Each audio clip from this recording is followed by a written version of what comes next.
जैसा कि पिछले वीडियो से हमने काय समाज के विषय में जानना शुरू ही किया था, तो आज हम जानेंगे महाराष्ट्र में बसने वाले सीकेपी समाज यानी कि चंद्रसेनीय कायस्थ प्रभु समाज के बारे में। तो नमस्कार दोस्तों, मैं हूं पीयूष और स्वागत है आपका मालवा डायरी हिस्ट्री चैनल पे। दोस्तों, सीकेपी यानी कि चंद्रसेनीय कायस्थ प्रभु समाज की उत्पत्ति के बारे में यूं तो अलग अलग इतिहासकारों ने अपने अलग अलग मत रखे हैं, परंतु आज हम चर्चा करेंगे सबसे प्रमाणिक पौराणिक एवं महाभारत सम्मत वर्णन, जिसके अनुसार जब भगवान परशुराम इस समस्त पृथ्वीलोक से क्षत्रियों का सर्वविनाश करने के संकल्प पे निकले थे, इस कड़ी में उन्होंने सहस्त्रार्जुन के पुत्र चंद्रसेन का भी वध कर दिया था। अब चंद्रसेन की गर्भवती पत्नी अपनी जान बचाकर दालभ्य मुनि के आश्रम में शरण लेती है। जब परशुराम जी को यह पता चलता है कि उनके शत्रु दालभ्य मुनि के आश्रम में है, तब वह वहां पे जाते हैं और उनसे चंद्रसेन की गर्भवती पत्नी की मांग करते हैं तथा उसका भी वध करना चाहते हैं। परंतु दालभ्य मुनि परशुराम महाराज से यह कहते हैं कि यह मेरे आश्रय में आइए, यह मेरी शरण में आइए, कृपा करके आप इसके प्राणों को बख्श दीजिए। तब भगवान परशुराम कहते हैं ठीक है, परंतु एक शर्त पे, इसको अपने पुत्र को एक क्षत्रिय की तरह नहीं, एक ब्राह्मण की तरह बड़ा करना होगा। तो दोस्तों, क्षत्रिय की काया से जन्मे तथा धर्म से ब्राह्मण इस पुत्र को कायस्थ कहा गया और इसी से चंद्रसेनीय कायस्थ प्रभु समाज की उत्पत्ति भी मानी जाती है।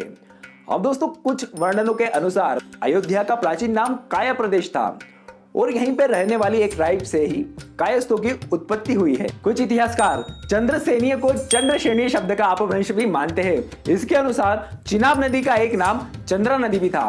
अब यह चंद्रा नदी जिस इलाके में बहती थी, वहां पर ऊंची ऊंची पहाड़ियां तथा श्रेणियां थी और इसी चंद्रा नदी की श्रेणियों में रहने वाले लोगों तथा यहाँ से संबंध रखने वाले लोगों को ही चंद्रसेनीय कायस्थ प्रभु कहा गया। आइए दोस्तों, अब इस प्रभु शब्द के अर्थ को समझते हैं। दोस्तों, प्रभु शब्द उन लोगों के नाम के आगे लगता था जो कि सत्ता या फिर राज दरबार में महत्वपूर्ण पदों पे होते थे, जैसे कि महाराष्ट्र में सीकेपी, गडकरी तथा देशपांडे जैसे महत्वपूर्ण पदों पर हुआ करते थे। सीकेपी का महाराष्ट्र में आगमन 10वीं सदी के शीलहारा राजवंश के समय का भी माना जाता है, जिन्होंने उत्तर भारत के गंगा जमुना के मैदानी इलाकों से ब्राह्मण तथा क्षत्रियों को बुला के महाराष्ट्र के कोंकण क्षेत्र में बसाया था। इन्हीं समूहों के साथ सीकेपीस भी महाराष्ट्र में आकर बसे थे। इसके पहले सीकेपीस जम्मू कश्मीर तथा मध्य भारत के मालवा के इलाके में भी रहते थे। परमार राजवंश में भी सीकेपीस चंद्रसेनी कायस्थ प्रभु उच्च पदों पर राज दरबार में आसीन थे।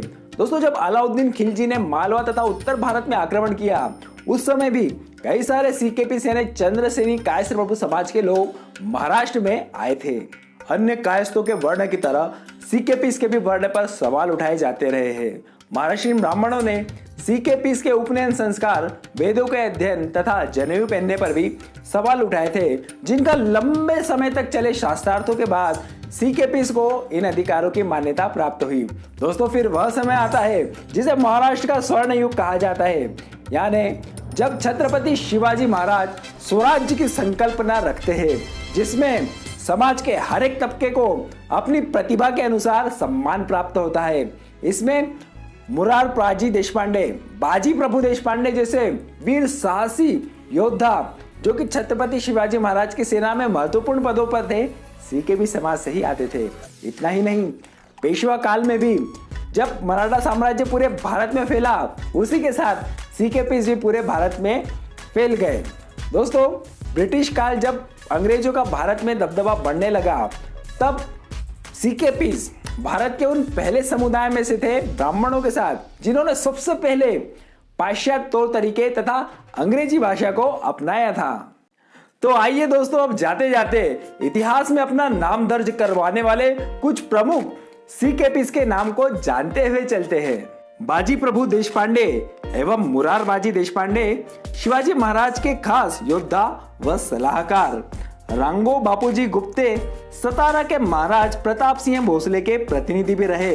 रांगो बापूजी ने 1857 के विद्रोह में हिस्सा लिया और कभी भी अंग्रेजों के हाथ नहीं आए।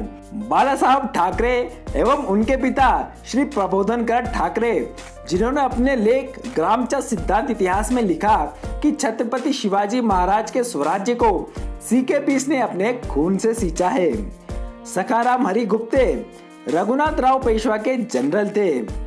सीडी देशमुख भारत के पहले फाइनेंस मिनिस्टर वो आरबीआई के पहले गवर्नर नूतन व तनुजा समर्थ, मशहूर बॉलीवुड फिल्म एक्ट्रेस, और आज के हमारे महाराष्ट्र के सीएम श्री उद्धव ठाकरे। दोस्तों इस सीरीज में अभी और भी वीडियोस आने वाले हैं, तो बने रहिएगा हमारे चैनल मालवा डायरी के साथ, हमें सब्सक्राइब करके। धन्यवाद।